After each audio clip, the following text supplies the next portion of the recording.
umaga mga viewers. So, ito ulit si Soxy Mendoza, ang inyong ka-farming, ka-agri, at ang entrepreneur ng Calapan City. So, ngayong araw na ito ay gusto kong magbigay ng kaunting tips sa mga nagsisimula na magnegosyo. Kasi month of January, ano ba yung unang-una mong gagawin kung nagsisimula ka or currently holding ng business permit or kasalukuyang nagninegosyo. So, pag January, napakarami mga compliance na dapat mong gawin. Ang kauna-una mong gawin ay, magsisimula ka magnegosyo. Ang kailangan mong gawin ay, paano ka ba magkakameron ng business permits? Kasi napaka-essential niyan sa negosyo. So, ang unang-una mong gagawin ay pupunta ka sa barangay. So, dalawa ang aming business, isang Iraya Life Enterprises at saka ang Iraya Life Events and Catering. So, kukuha ka ng community tax certificate sa kung saan barangay ka or pwede rin sa Calapan City o sa anumang municipality or city na nasasakop kayo. Tapos, kailangan nyo, ang sunod nyo kukuhanin ay ang barangay clearance. So, importante yan. Kailangan ay walang tutol ang inyong barangay na kayo ay magtayo ng negosyo o kayo ay sumusunod sa barangay, wala kayong pending cases or whatsoever. Pagkatapos ay kung nagsisimula kayo ng negosyo, napaka-importante na pumunta kayo sa DTI para ibayaran ninyo yung DTI certificate. So,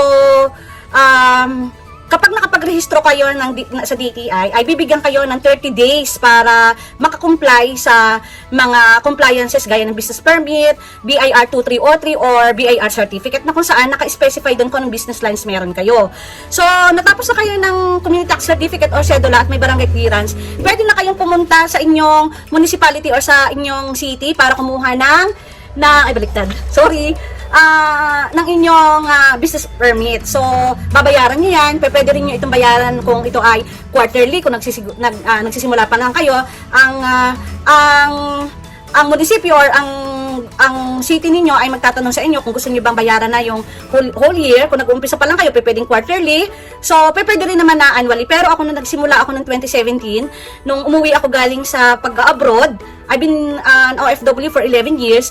Ako ay agad isumabak ng one full year. So, very positive ako na magpipick up ang negosyo ko. Anyhow, so yun yung mga compliances mo pag nag-uumpisa ka at o kaya ay currently holding ng inyong negosyo. So, pag January rin, kailangan nyo rin, kung kayo ay currently may negosyo o kaya ay magsisimula pa rin, kailangan nyo rin ng magbayad pumunta sa BIR para iparegister ang business ninyo. Parang 500 pesos yun para ma-issue kayo ng BIR 2303. At yearly, may babayaran kayo na 500 pesos para sa annual registration form o itong tinatawag na 0605. So, itong mga compliances na ito ay napaka-importante na idikit nyo sa dingding kung saan kayo nag-ooperate, kung saan ang tindahan ninyo. Kasi, kapag ka pumunta si BIR at hindi naka-display yung mga yan, may penalty ka agad.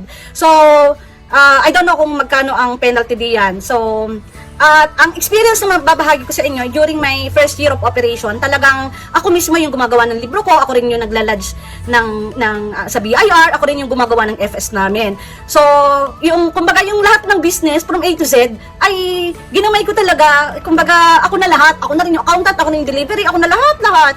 So, hanggang ngayon naman ganun pa rin. Pero medyo iba na ngayon kasi medyo busy na ako. Meron na akong bookkeeper. Shout out sa bookkeeper ko kay Madam Maricel Visaya and Madam Male na gumagawa ng mga compliances sa BIR ko from tax clearance and everything and monthly percentage tax, etc. So, natutuwa rin naman ako sa kanila kasi very cooperative ako sa kanila.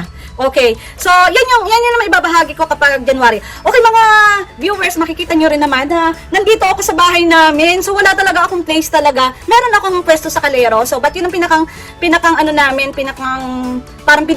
business center namin na kung saan ang mga customers ko pwede rin pumunta doon. Pero dito sa bahay namin ay meron ako isang corner na kung saan i-display ko ang aking mga paninda. So, ganyan talaga entrepreneur. Talagang kailangan ay gumawa ka ng pamamaraan kung paano mo ang iyong paninda, ma-upgrade mo, ma-upscale mo ang iyong business and everything.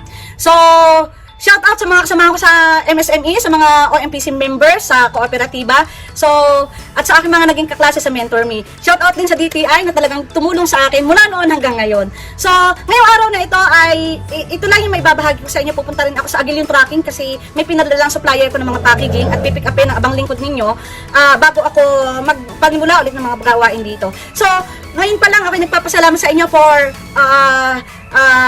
watching my videos at saka sa mga taong sumusuporta din pag nakikita ko, oy, nagba-vlog ka na pala. Oo naman, nagba-vlog na ako. It's for for self-enhancement din. Kumaga, I mean, para ma-boost din yung aking confidence bilang entrepreneur.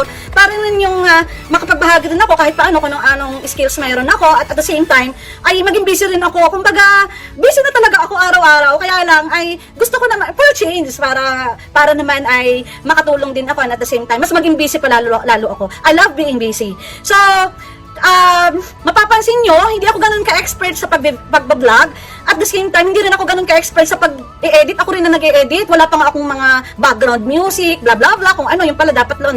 Importante rin sa products ninyo na magkameron kayo ng branding. So, nanood ko rin nanood din ako sa YouTube na kailangan din ang pag-vlog ay may branding. So, every day is a learning for me, is a new learning for me, at ako naman ay ready para ma-improve. So, yan ang motto ko talaga eh. It's a continuous learning. Kaya nga ay walang tigil ang aking pag-aaral. So, hanggang dito na lamang sa susunod. Kung may mga katanungan kayo, pwede din kayong mag-send mag-PM sa akin, pwede rin kayong mag-message sa akin. Paki-like naman at paki-subscribe ng channel ni Soxy Mendoza. Pati, meron din kami sa Facebook na page din, ang Iraya Life Enterprises, Iraya Life Integrated Farm, at ang Iraya Life Events and Catering. So, ang mga anak ko ang katulong ko dito. So, ay tinuturing ko na ito na balik Pinay project ko kasi 11 years ako nag-abroad. At naging matagumpay naman, napaaral ko ang aking mga anak at sila yung mga graduate na ngayon at on progress ang kanilang paghanap ng trabaho and at the same time tumutulong pa rin sa negosyo.